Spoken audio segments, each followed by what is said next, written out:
Hello. Welcome back to Slow English Wander. I'm Alex, your guide through the deep rivers of human stories. If the melodies of music and language in our last journey stirred your heart, subscribe now to walk a new path with me. Today, we explore the birth of nations and the rise of nationalism, the shared dreams that build countries and shape our world. A nation is more than land or borders. It is a story people tell together, a belief that joins them as one. Nationalism is the love for that story, the pride in a shared home. From ancient tribes to modern flags, this is a tale of how nations formed, how they grew, and how their stories lift or divide us. Our story begins long ago, in the dawn of human time. Over 10,000 years ago, people lived in small groups. They hunted and gathered, tied by family and trust. These tribes were like seeds, small but strong. Around 3000 before Christ, in Mesopotamia, tribes grew into cities. People shared food, laws, and gods. This was the first spark of nations, built on collective belief, like we spoke of before. Picture a village by a river. Families work the land, sharing stories of their gods. A leader arises, saying, "We are one people." They agree, and a city is born. This was Sumer, where the first laws were written on clay. Historians say cities grew because people believed in a shared story. This belief, like a fire, warmed them and held them close. Science explains this. The brain loves stories that join us. When people share a tale of a hero, a god, or a land, their minds connect. A chemical called oxytocin flows, building trust. This is why tribes became nations. They told stories of us against others. In Egypt, people believed in the pharaoh, a god-king. His story united millions, building pyramids that stand today. By 1000 before Christ, nations grew larger. In China, the Zi dynasty called their land the Middle Kingdom, a center of the world. People shared a language and laws, feeling pride in their home.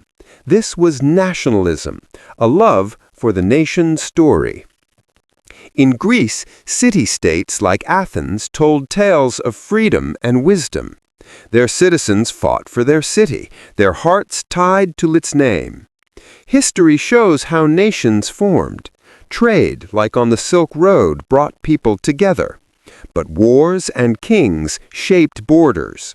In Europe, around 800 after Christ, Charlemagne built an empire, joining tribes under one crown.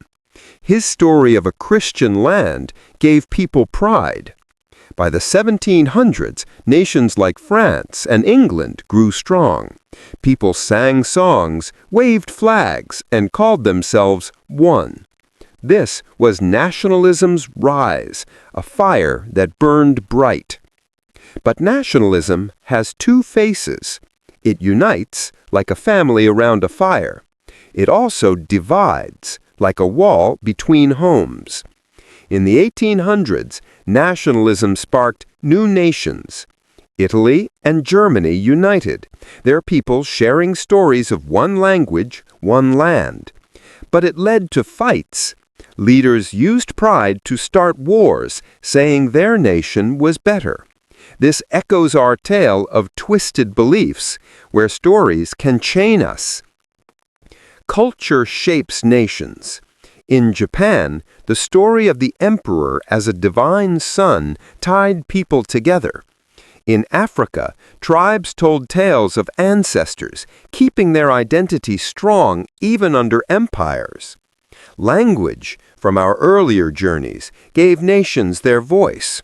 A shared tongue, like English in America, builds pride, but it can exclude, leaving others outside the story. Science adds light. The brain's need for belonging drives nationalism. When we sing a nation's song or wave its flag, we feel strong. But danger lies here. Leaders can twist pride, making us against them. Psychologists say this splits the mind, blinding us to truth. History warns us too. In the 1900s, nationalism fueled wars, costing millions of lives. Yet it also freed nations, like India, where pride drove out rulers. Today, nations are stories we still tell. Flags, anthems, and holidays keep them alive. But global ties, like trade and the internet, mix these stories. We are one world, yet many nations. The balance is delicate, like a thread holding beads. Let's learn 3 simple words from this story. First is nation. A nation is a group of people sharing a story. Second is pride. Pride is love for your group. Third is story. A story is a tale that joins us. Picture a tribe long ago. They sing of their land by a fire. Their pride grows, making them one. Now, picture today. You hear a nation's song, feeling its story in your heart. This is the power of nations, built by belief, like we spoke of before. Try these sentences with me. Nations grow from stories. Your turn.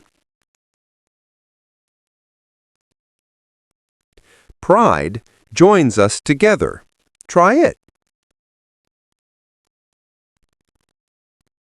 Stories shape our world. You try.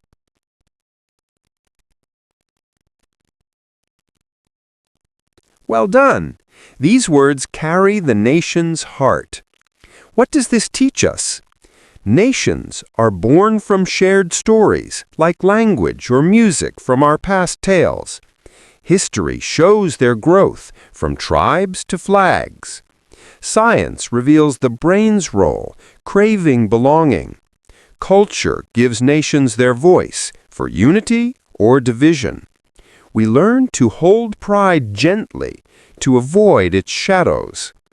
Share in the comments. What story of your nation makes you proud and why?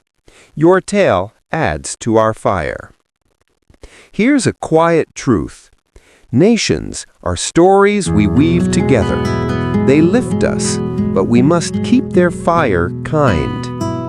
Thank you for wandering with me, Alex, on Slow English Wander. May this tale light your path.